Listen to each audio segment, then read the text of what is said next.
Hello, everyone.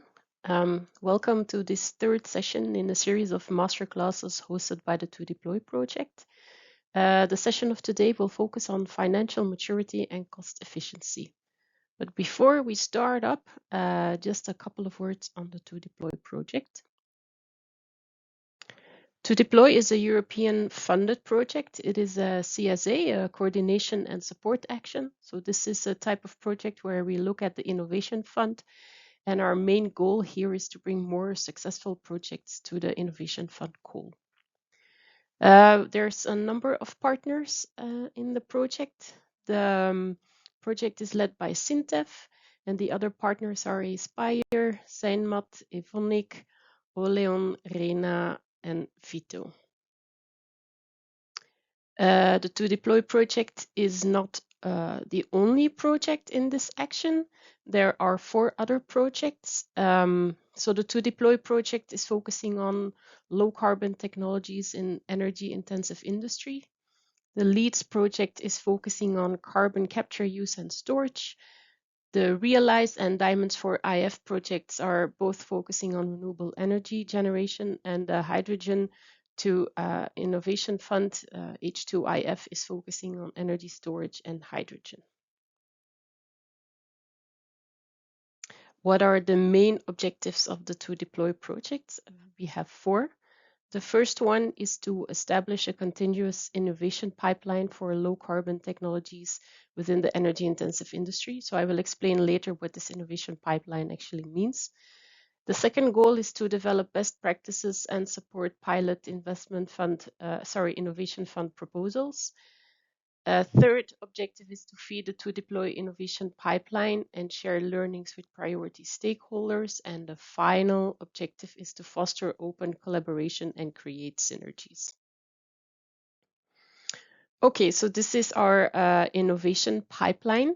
It's actually made up of 4 steps, and after each step there is a kind of evaluation which will decide if you stay in the pipeline or if you have to exit the pipeline. The first step is the self-check matrix. This is an online questionnaire that's built around the award criteria of the Innovation Fund, and it gives you a first idea of whether your project, the one that you're submitting, if it is mature enough or not to apply for the Innovation Fund. If you pass this first stage, you go to the expert interview. This is where you sit together with an expert for about an hour, a Q&A, where we go over the questionnaire in more detail, make sure we understand everything, that everything is clear. If you pass this check, then you go to the third step, that's the evaluation commission. These are a couple of experts who then really deep dive with you into the different award criteria and check again whether your project is mature enough to prepare a proposal. And then if you pass this check, then finally we will support you with your proposal. We will not write the proposal for you, but we will give you feedback based on the text that you already have or on specific topics, for instance, greenhouse gas calculations or financial maturity.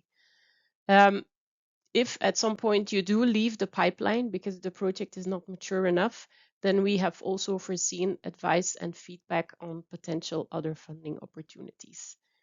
And in the left corner below, I've also put the link to the pre-qualification matrix. So if you click there, it will guide you directly to this matrix.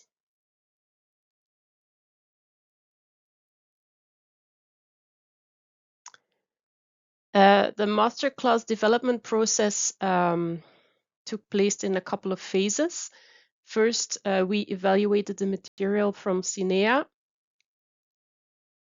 that is already available. Then we analyzed the lessons learned from previous calls shared by CINEA and the European Commission.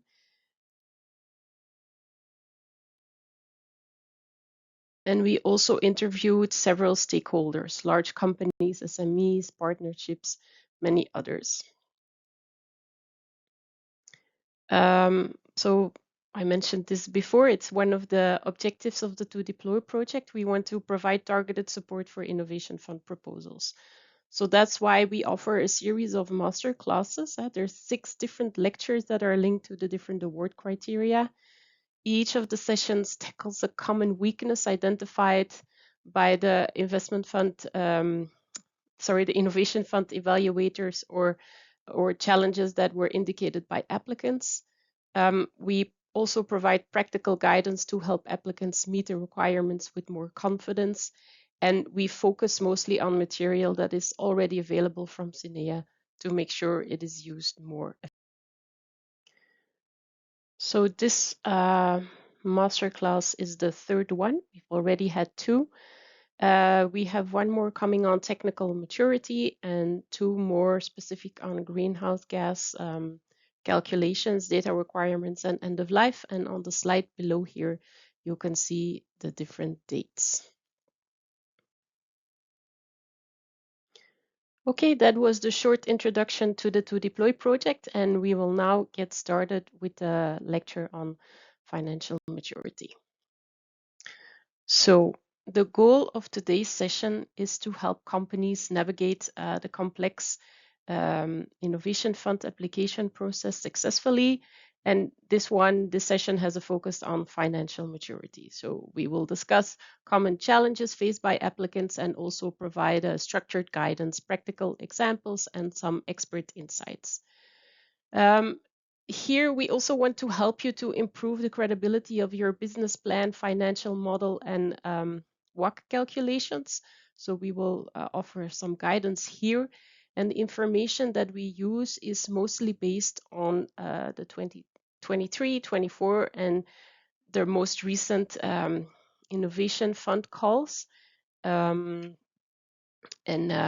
We also, whenever we refer to the documents, you will see the hyperlinks in the presentation. This is the overview of the topics that we will address today. We will look at the financial evaluation criteria, the evaluation and award procedure, what input you have to provide as submission. Then we will go a bit deeper into really the technicalities. The financial concepts will be explained. We will also show you the calculation tools and documentation. And then the last 3 parts, this is more, again, some administrative guidance. We show you which material from SINEA is available and where you can find that. Some tips to prepare, and we also offer some lessons learned, or we show you where you can find these. All right, the financial evaluation criteria. So there are 2 criteria that we will talk about, or that are evaluated, and those are financial maturity and cost efficiency. For the first one, financial maturity, here the objective is to assess the project's ability to reach the financial close as soon as possible and at the latest within 4 years after signing the grant agreement. Here it's important to demonstrate the project business plan and profitability, the soundness of the financing plan, the commitment of the project funders, and the understanding of the project business and financial risks. So the business plan, there is a specific annex for this, and it expands your business model into an operational and a financial strategy. So this annex includes the business proposition, the project counterparty, so who are your partners, and strategies to secure contracts, cash flow projections and profitability, and financing structure. We'll come back to that later on. The financial model, this is the financial information file, the FIF. This is an Excel sheet, and this is really the quantitative backbone of the business plan. You have there Excel-based calculations that look into detail into your CAPEX, your OPEX, revenues, cash flows over time. And we will also see that this is a mandatory annex. And then finally, we have the financing plan. This summarizes the financing structure and the sources of the funds. It is typically derived from the financial model, but it is more narrative. It's more, in a narrative way. So the financial model, the fifth is really an Excel sheet with numbers, and this is more text. But we will also discuss these ones in more detail later. The second award criterion that is discussed or that is calculated is the cost efficiency. And here the objective is to assess the cost efficiency ratio and the quality of the grant calculation, and then you also have the minimum requirement. So your cost efficiency, this ratio, you see here the formula on how it's calculated. It's the grant that you request and other public support that you have. And also we will see later that this grant is maximum 60% of the total relevant cost. So this number, this amount, then needs to be divided by the absolute greenhouse gas emission avoidance that you will have with your project. And this ratio needs to be smaller or equal to 200 euro per ton CO2 equivalent. And how is the criterion scored? So if your ratio is smaller than 200, you see here below how it is calculated. So the 12 minus 12 times your ratio divided by 2000. And if your cost efficiency is already higher than 200 euro per ton, then this score is 0. Okay, so those were the two criteria. Now let's have a look at how important these criteria are. And by important, I mean how often they are the main cause for the failing rate in the calls. So on this slide, you see for the previous call that actually financial maturity, it's the criterion where most proposals fail. 32% of the proposals, they fail for this criterion. Cost efficiency is only 2%. So that is a lot less. Well, if you see all the calculations and all the requirements that you have for the financial maturity, I think it makes sense that this number is so high. So I hope that with this masterclass, you will be much better prepared. Okay, so we talked about the award criteria. Now let's have a quick look at the evaluation and award procedure.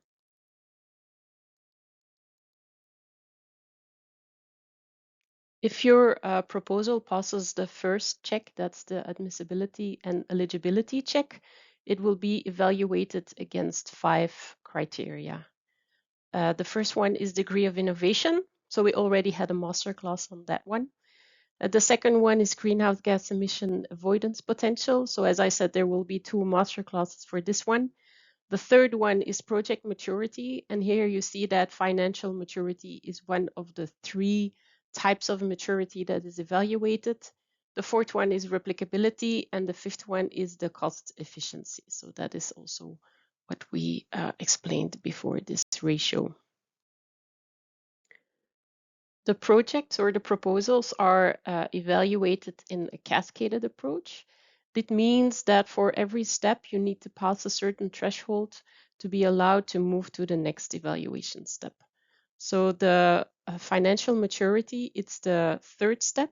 So together with the technical and the operational maturity. And cost efficiency is actually what comes after. So this is the fourth step. On this slide, you can see the scoring for the proposals. This is really for the general proposals, so not for the clean tech manufacturing or the pilot project. So there you have a different scoring system, also with weights. But this is for the small, medium, and large scale proposals. You see that the financial maturity, the maximum score is 5, but you need to have a minimum score of 3 to pass. For the cost efficiency, on the right side of the table, first you have the ratio, so there is no minimum score to pass. You just get a mark on 12. This is calculated the way I showed you before. And then you also have a second step here, and that's the quality of the cost calculation and the minimum requirements. So here, maximum score is 3 and you need 1.5 to pass. Okay, then let's move to the input at submission. So what do you actually have to provide?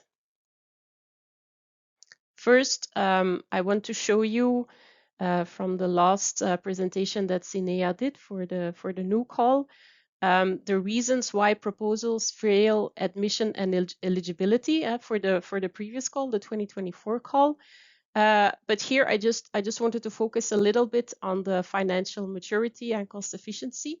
So you see that 21% of the proposals that did not pass were missing or had incomplete financial documents. So this is quite important, and again, it shows that it's this financial maturity, this financial part. It's difficult. Another 17% of the proposals had a budget that was higher than 60% of the relevant cost. We will also show you in the coming slides what that means. 10% had an incorrect capex, and 6% had a financial close after 4 years after the signature of the grant agreement. So already, if you pay attention to these criteria, it already means that you can already pass this admission eligibility check and then move to the next step in the evaluation. Okay, so what should you provide? For the financial maturity, it's important that you focus on the robustness of the business plan, the financing structure, and the commitment of the project funders, the lenders and the shareholders. And there are some mandatory documents that you need to provide. There are general inputs, and you can also see this in the 2025 call document. In section 5, you have more explanation about admissibility and the documents. And in Annex 3, they explain the minimum requirements for the requested documents. You see also in the links below, I put a link there to this presentation, available material from Sinea, but also on a Sinea tutorial on the application process for this latest call.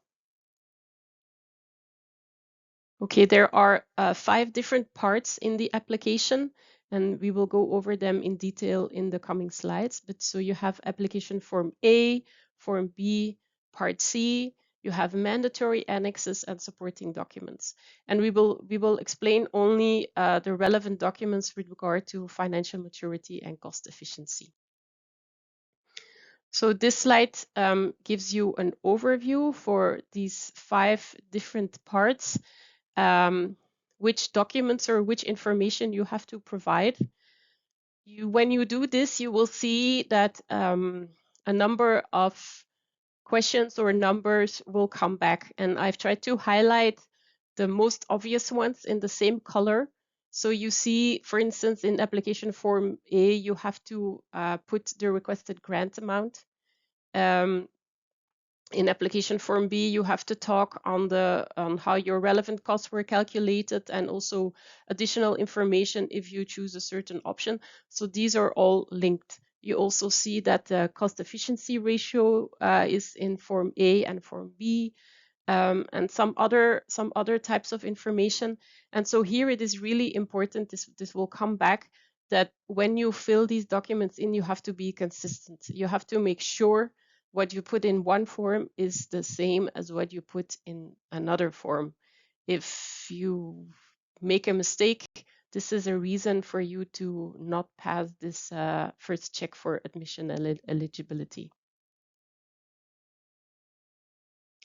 Okay, so we will now go over the different types of these 5. We will go over all of them to see what exactly you have to put in there.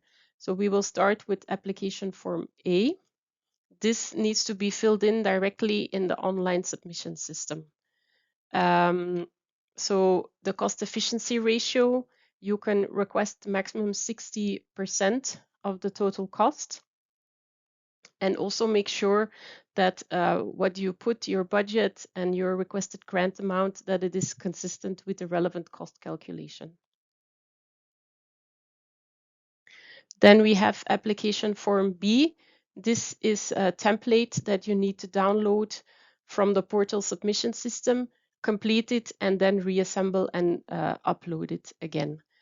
There is a template that is available.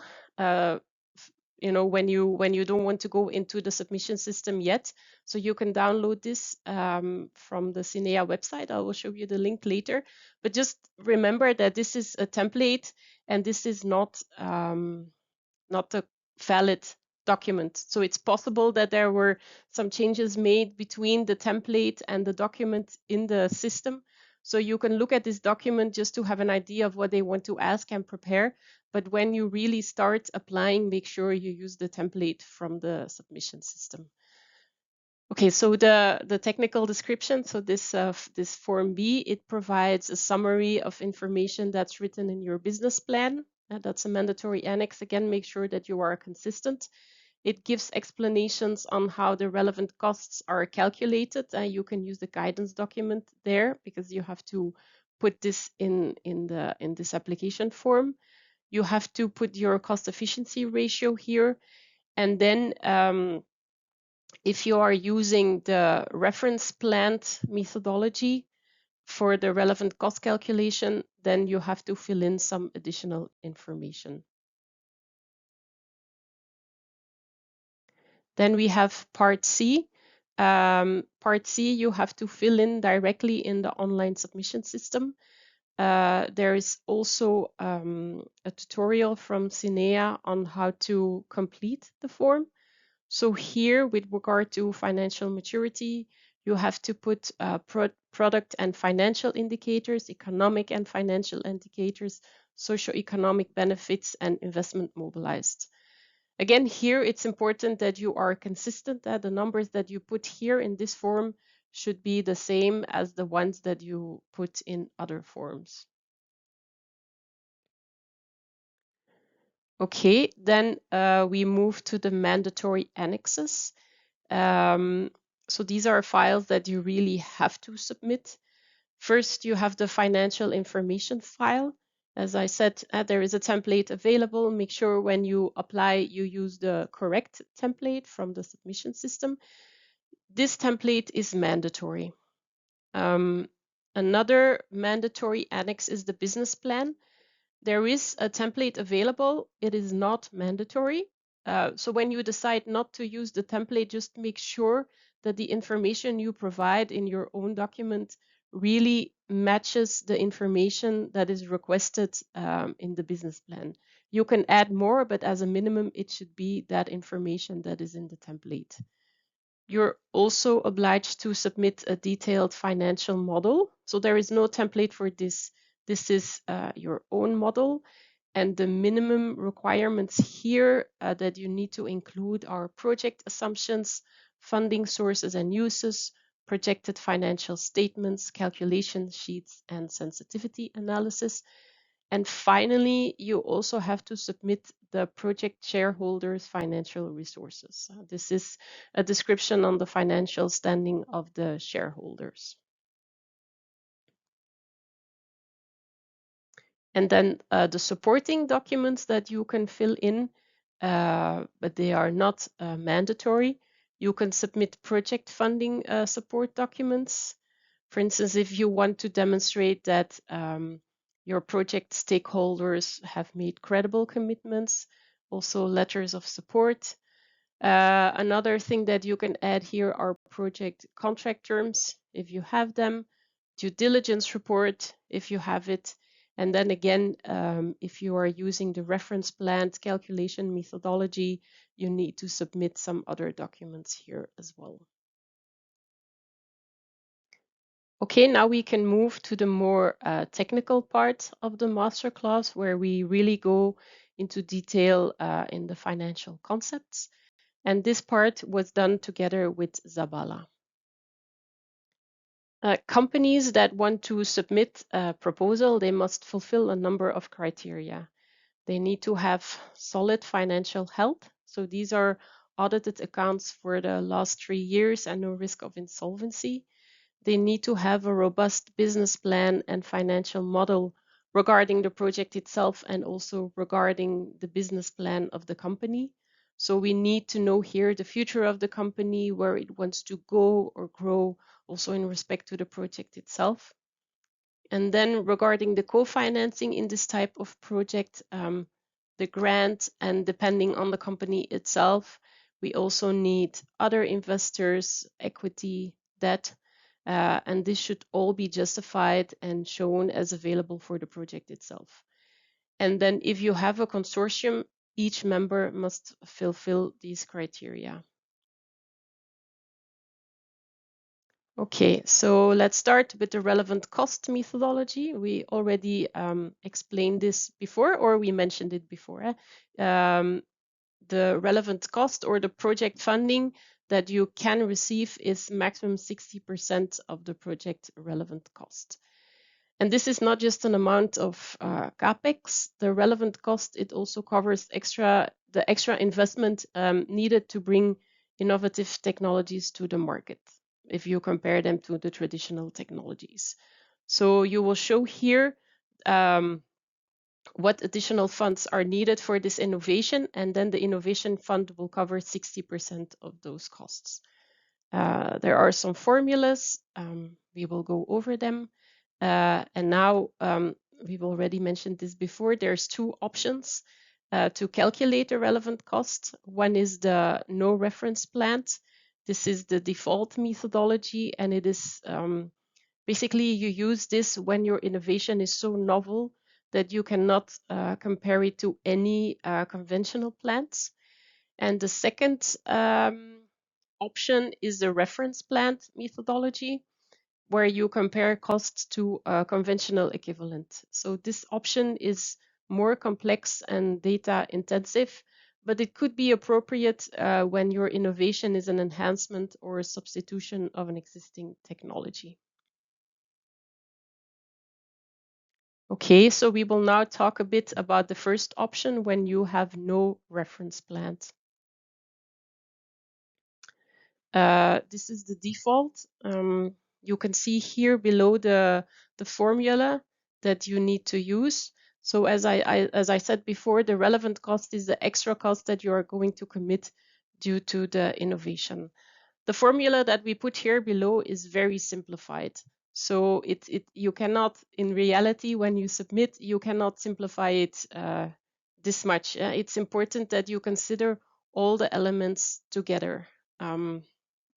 So you see here that the relevant cost consists of the capex and then the present value of the opex and the present value of the maintenance capex.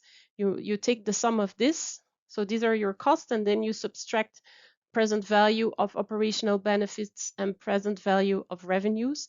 And then this is your relevant cost. And then the innovation fund will pay or support 60% of these costs. This is a very simplified example of the relevant cost calculation for this no reference plant scenario. You can see on the slide the assumptions on the cost and the revenues, and of course all the amounts are discounted. Then you use the formula that we explained in the previous slide, and then of this amount, 60% will be covered by the innovation fund. And as I said before, this method is suitable when your innovation is so novel that there is no comparable conventional plant. And then we move to the second option, where you calculate the relevant cost with a reference plant. So in this option, you need to double the work that you did in the previous option, because you have to do the calculations for your innovation fund plant and for the reference plant. It's also very difficult to find a reference plant that is comparable to the technology and the innovation that you will have. So here in this case, you will actually have two financial models, and you will also need to justify all the assumptions that you consider for the reference plant as well as your innovation fund project. for instance, energy prices and all these things. It's usually very difficult to find these numbers and also the justification for these numbers. So this approach is not recommended at all. You also can see here the formula. So it's actually very similar to the previous formula, but here you have to here you really compare your investment fund project with the reference plant every time. So you subtract the reference plant capex from your innovative project capex. You do the same for the OPEX and the maintenance capex. So this is then the cost that you have. And then from this, you subtract, again, the operational benefits and the revenues. But here, again, you have to first see what the difference is between your innovative project and the reference plant. So indeed, you see that this is much more data intensive.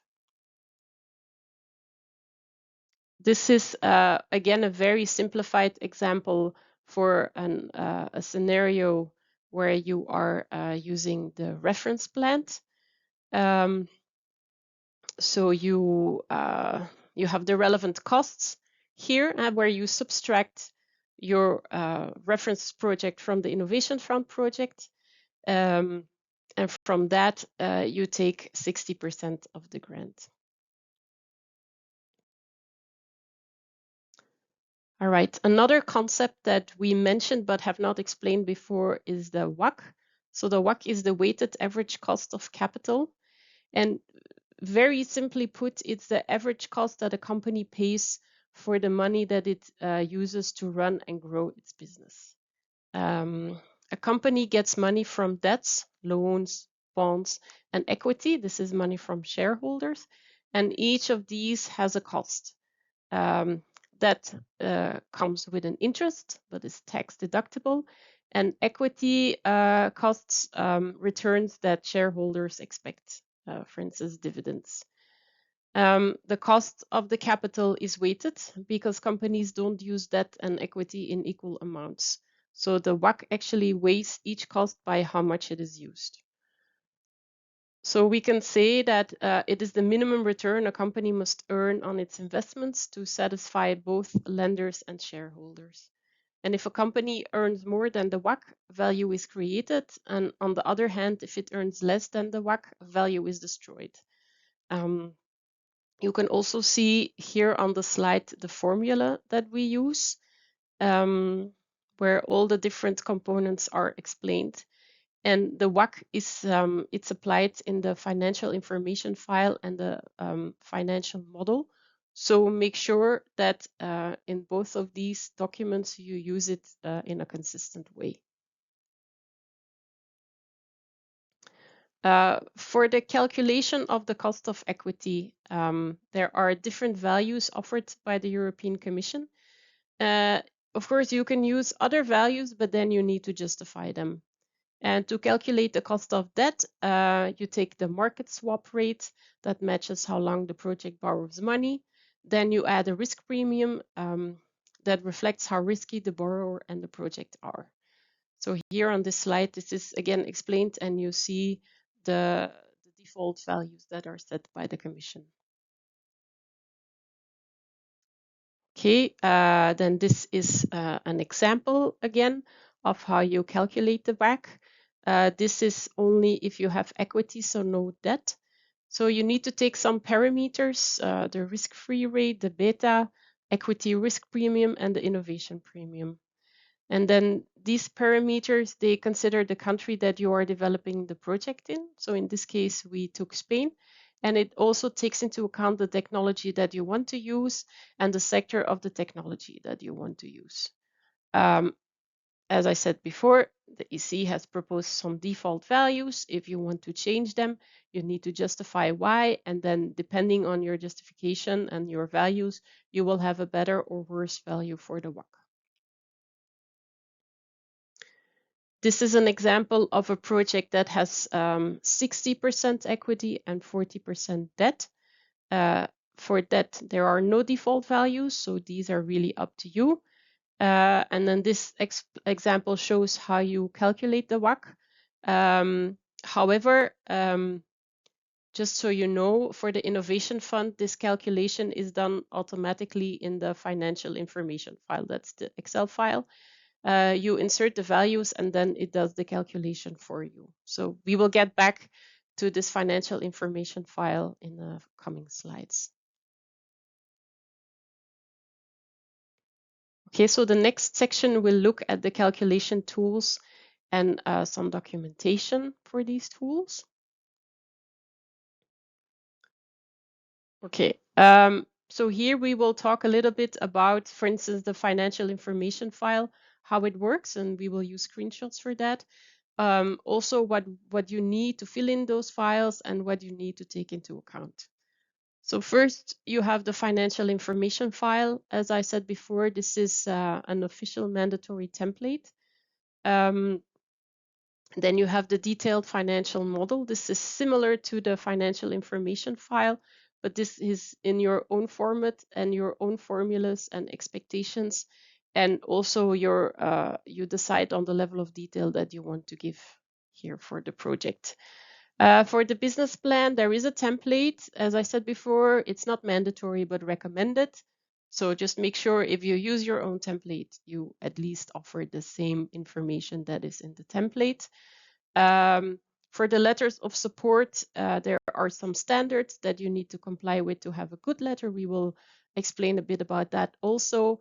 And then we will also show you some common mistakes that have been made in the past with regard to this financial maturity, so you can avoid making them. All right, we've said it before, the financial information file, the fifth, it's a mandatory Excel template that cannot be changed. So the only thing that you can do is fill in the cells that are highlighted in yellow in the blue tabs. The red tabs, they show you the output of the calculations that you put in the blue tabs. So just one rule, if it's not yellow, don't touch it. So it's very important that you start by reading the intro and the definitions. This will give you valuable information on how to complete the file. You also have to fill in the tabs in a specific order. Keep in mind that the financial model summary inputs, that's the first blue tab, this is on a yearly basis, while the CAPEX input, so this is the second blue tab, that's based on quarterly basis. If you are not using the reference plant methodology, you don't need to fill in the third tab, so that's good. And in the fourth tab, you have to put the grant breakdown input for each partner of the consortium. Here, please also bear in mind that your data needs to reflect the full lifetime of the project and not just the relevant cost period that you might have. Okay, we will now look into more detail in the different tabs. So this is the first blue tab, the financial model summary inputs. In this tab, you basically have every kind of input that you need for the financial model, from the revenues to the OPEX to the different dates that you need. Also the funding sources that you have, debt equity, other shareholders, etc. So all the details are in this tab. There is also a balance sheet that you will need to consider for the financial model summary sheet. That is the first red tab. Okay, then the second tab is the CAPEX input. As I said, this is on a quarterly basis, and there's 4 different sections. You can see them on the screenshot on the left. The definitions for all of these components are put in the introduction sheet. So just go there and see what it means, what it entails. First, you have the construction costs. So this is the basic things you have to design, engineer, procure and install, test and prepare the site. Then for the site infrastructure costs, you have the land acquisition, utility, security systems and environmental features. The development costs, here you have permitting, legal advisory fees, these things. And then finally, you have the intangible assets. This is, for instance, licensing of intellectual property. And then the third tab, as I said, if you are using the reference plant methodology, so the second option, you have to fill this in. Otherwise, you can just ignore it if you go for the option 1. Okay, then we have the final blue tab. This is the grant breakdown inputs. For this one, you need to keep in mind that there are some requirements regarding the grant distribution in the Innovation Fund. In the Innovation Fund, you don't receive pre-financing. You receive payment based on the work packages and the milestones fulfilled. It's a lump sum, and then there are some rules regarding the grant that you might receive depending on the period of the project itself. The project is divided into 3 periods. You can see these 3 periods on the screenshot. You have the financial close. This is a period with a lot of documents on legal and financial matters. It's similar to the final investment decision, but still it's different. The second part is the construction period where you have all the CapEx development of your project. And third, you have the operation and maintenance period. Regarding the grant amount, the rule is that there is a maximum of 40% that you can receive during the financial close and a minimum of 10% that you should receive during the operational maintenance. So in this tab, you have to distribute the grant amount per work package and beneficiary. So it's very specific and it will affect the red tabs in your Excel file. Okay, that brings us to the red tabs. They are the output tabs.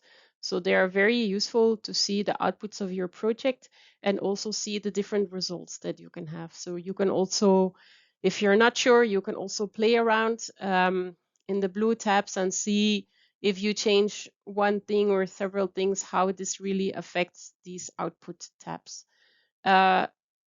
So here in these output tabs, you also find the relevant cost calculation here, the cost efficiency calculation, which is the second criterion, a summary chart, and also some additional support for the part C that you need to complete inside of the submission. Please also keep in mind that there are certain costs that are not eligible for the grant. First of all, costs incurred before submission are not eligible. Also, cost related to the replacement of existing technology is not eligible if it's not part of a broader innovative transformation. The debt servicing costs, such as interest payments or loan arrangement fees, they are not included either. And finally, public support, other support should be deducted to avoid double funding. Okay, so now we move to the second document. That's a detailed financial model. This is a parallel model that you need to submit. There is no specific template, but there are some requirements that you need to fulfill. It needs to be developed in Excel. It has to be consistent with your FIF and other documents. It's not evident to have the same values in both documents, so you really need to pay a lot of attention here to make sure that everything is aligned and consistent. Okay, what needs to be in here? You need to include projections of CapEx, OpEx, and revenue forecast for the complete timeline of the project. You also have to add the operational benefits that are mentioned in your FIF. You need to include the financing structure, including equity and debt contributions, interest rates, repayment of the debt, etc. Then you need the 3 financial statements in your project and the sensitivity analysis, where also you need to take into account different risk scenarios. And then finally, if you're using the reference plant methodology, you will need to replicate your work for the Innovation Fund project and conduct a parallel simulation for the conventional plant, and this for all the things mentioned above. Then the next document is the business plan. This is a Word template in which you need to explain all the numbers that you have and all the business aspects of your proposal. So there are two parts in this document. One is more a market study and the other one is more numbers and the financial description of the project. So in the document, you need to explain the concept of your project, which market you are targeting and which market potential there is. Then you need to explain your commercialization strategy and market uptake. This is about the expected demand, the key customers, and the different barriers you might encounter in the future. You also need to describe the competitive landscape. This is about what's going on with regard to your innovation and technology in Europe in the future and what you need to consider to be more competitive in the future. Then you need to explain the financial assumptions. This is a bit an in-between between the market and the core financial numbers in the financial information file. And then finally, you need to present the project consortium and explain how you're going to secure the contracts that you will need in the future until financial close. Okay, this slide shows the core financial sections of the business plan. First, you have the detailed cash flows projections and project profitability. This includes the expected project returns. And here you need to explain how you calculated everything, which parameters you used, if you have debt, loans, shareholders, bridge, or other funding sources. You need to explain the net present value of the project and the internal rate of return, both before and after the innovation fund. And then you also need to conduct a sensitivity analysis. Then you have the financing plan. Here you have to explain the sources and the uses of the funds and if they are secure or not. And again, please make sure you are consistent using numbers between the business plan and the financial information file. Then you have the project funders and the investor commitment. This is quite important and it also shows the strength of your proposal as you will be needing more money than the investment fund grant that only covers 60%. And so here you explain how you are going to secure those funds. And then finally, you have the risk analysis and management. And this is quite standard in any proposal that you submit for any type of funding. All right, the next part is about the letters of support. There are a lot of questions about this. Which letter of support do we need to submit? Which type of information do we need to include? Which type of support do we need? Should it be binding, non-binding? Should we have the contracts already? And of course, this all depends on the project itself and on the maturity of the partners, the interaction with the different actors, such as off-takers or clients. So this is really something that you need to consider before starting. For instance, off-takers, they will help you demonstrate the market demand and the revenue potential. Key suppliers, they will confirm the feasibility of the project and if the supply chain is ready. Then construction and EPC contractors, they will validate the timeline and cost assumptions. Financial, institutional, and investors, they can be public or private. They will reinforce the credibility of the financing plan. And so these are all more technical or financial. The last one, the public authorities, they are a bit more political. So here it really depends on the partners and the impact of their relationship within their networks. Then these slides, they summarize what you will find in the annex of the call.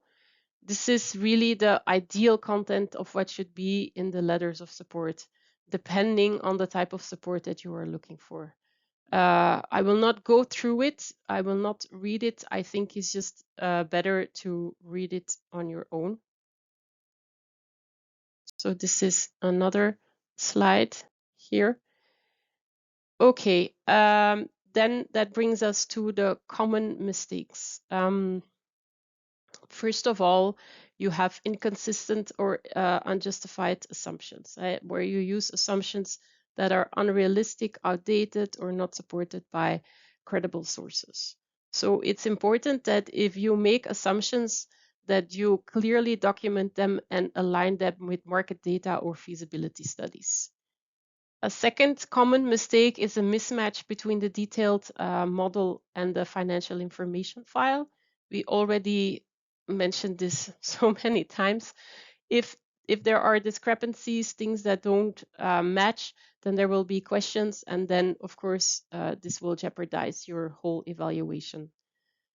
The third one is incorrect WACC calculation.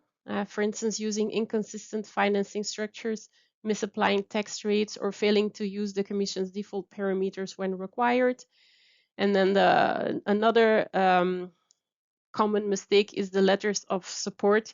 If you're using a language that is very generic or vague, if your letters are inconsistent with the business plan, financial model, if it's outdated, undated, if you are over-promising or including commitments that are not backed by internal processes or documentation, this can damage the credibility.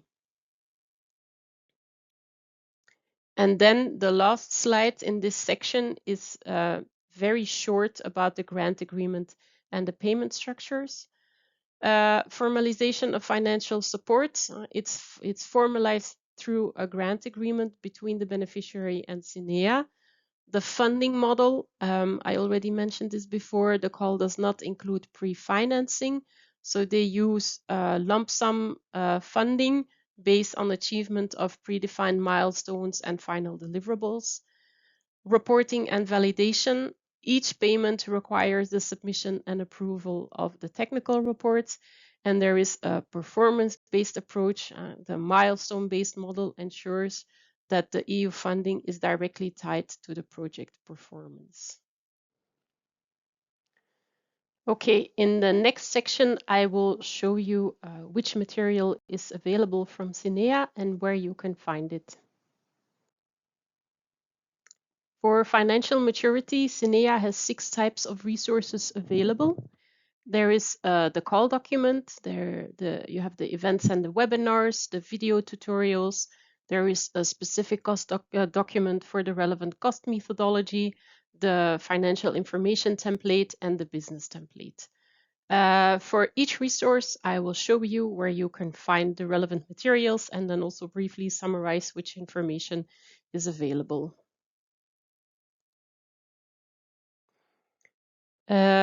Of course, we start with the call document. This is an important document that you should read first. You can access this through the SINEA website or through the EU funding and tenders portal. So these are the 2 options.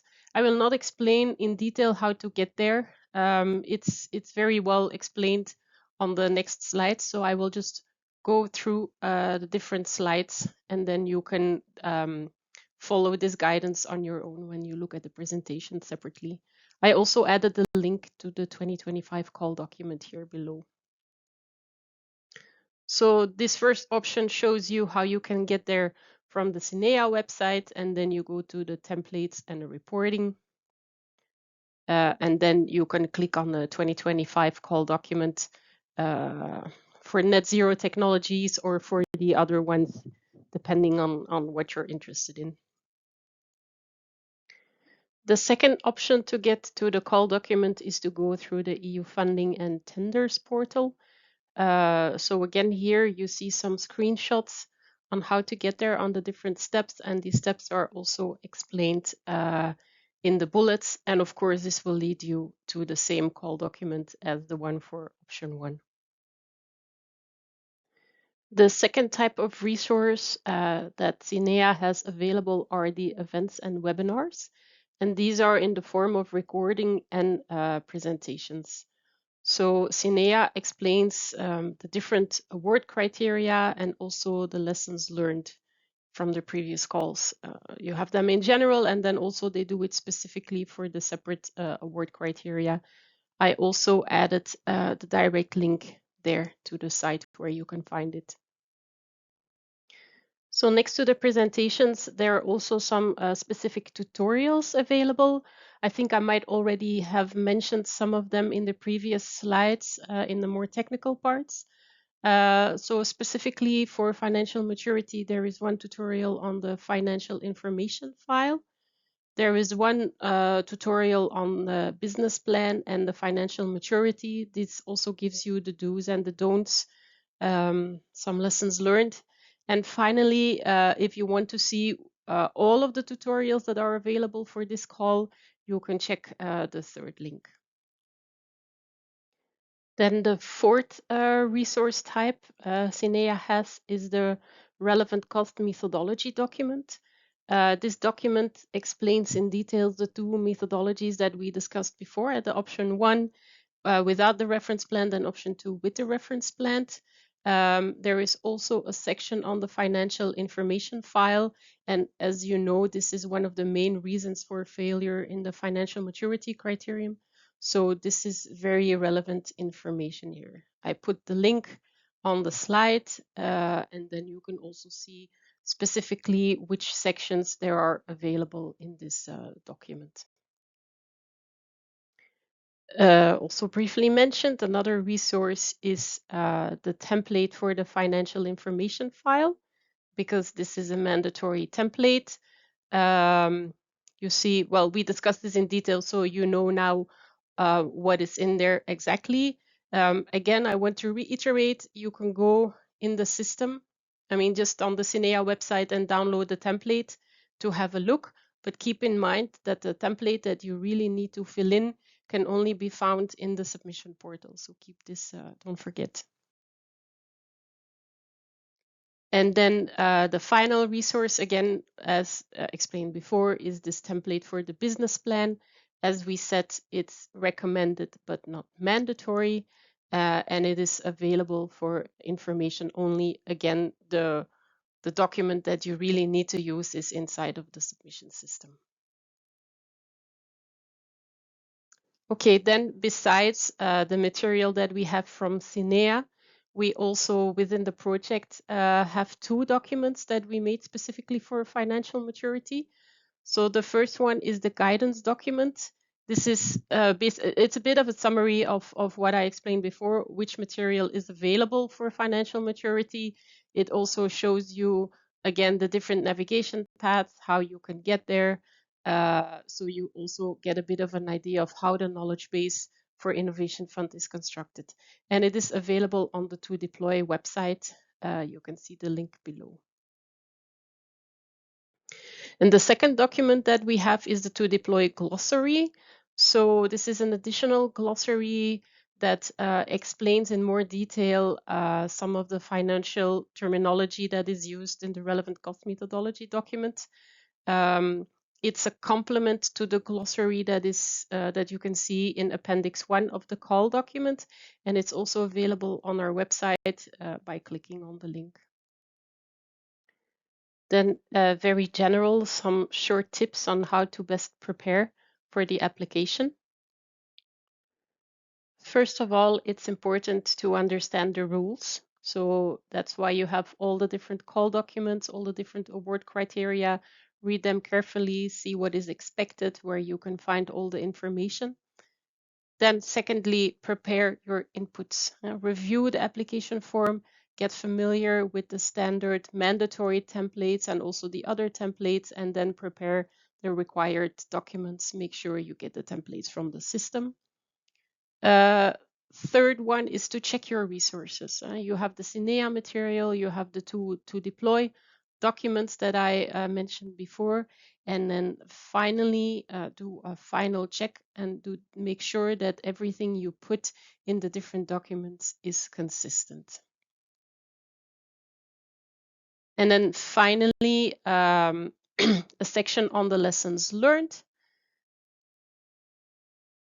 So from previous calls, we here have an overview of the least frequent weakness to the most frequent weakness. And here you see that the most frequent weaknesses are this financing plan, the unprofitable projects, and that the business plan is not credible. CINEA has also prepared some lessons learned with regard to financial maturity. So you can have a look at the presentation from the Innovation Fund 2025 call info day. So there they explain the main issues with the business and the financing plan of the previous call. And they also show their 6 golden rules of financial maturity. There is, of course, a presentation of the previous call where you can find some more information. And there are the video tutorials that I already explained before. And then a bit more specific, in the 2025 call info day, Cinea also gave some specific examples. For instance, here they show that the financial maturity sub-criteria can be met even if your project has a negative internal rate of return. This is especially relevant for pilot projects. But for instance, if you have solid letters of commitment, of letters of support, that can really help you to persuade the evaluators. Here, this is again an overview from that they gave in the 2025 call info day of the 2024 call about the main issues related to the lack of credibility of the business plan. So also take your time to go through all these different criteria and then make sure that you address them in your application. Also, main issues related to the lack of credibility of the financing plan. Also have a look at these. And then this is an overview of the 6 golden rules of financial maturity. If you go to the presentation, they are, of course, explained in much detail by Cinea. Then this is the tutorial, the introduction to the business plan template and the lessons learned.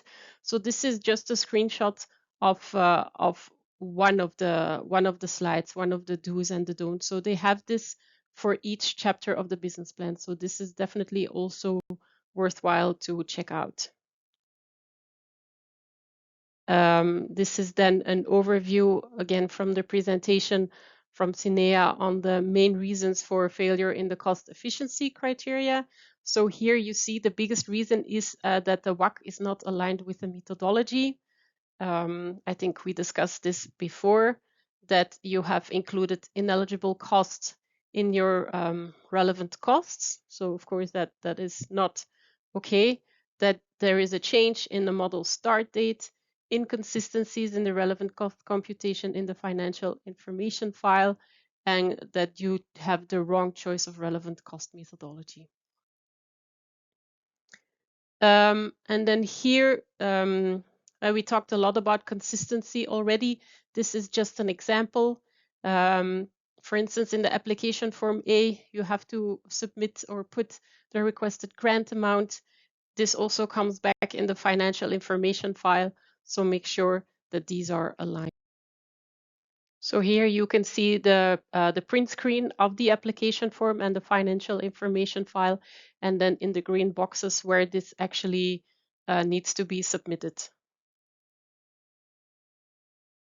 And then finally, we also have a report from DG Klima on the best practices from previous calls for proposals. And more specifically for financial maturity, there is section 5.3 where they explain the best practices. And for cost efficiency, there is explanation in section 7. And this report is also available in the form of a webinar. So that brings us to the end of this masterclass. Thank you very much for joining us. Of course, we would love to hear from you. You can click on the link or scan the QR code and fill in our feedback form. This will help us improve our future lectures. If you want more information on the 2DPLOY project, you can see the link there on the internet and our LinkedIn page. And of course, this project is funded by the European Union. My name is Gwen. I work at Vito. Thank you for joining us. Bye.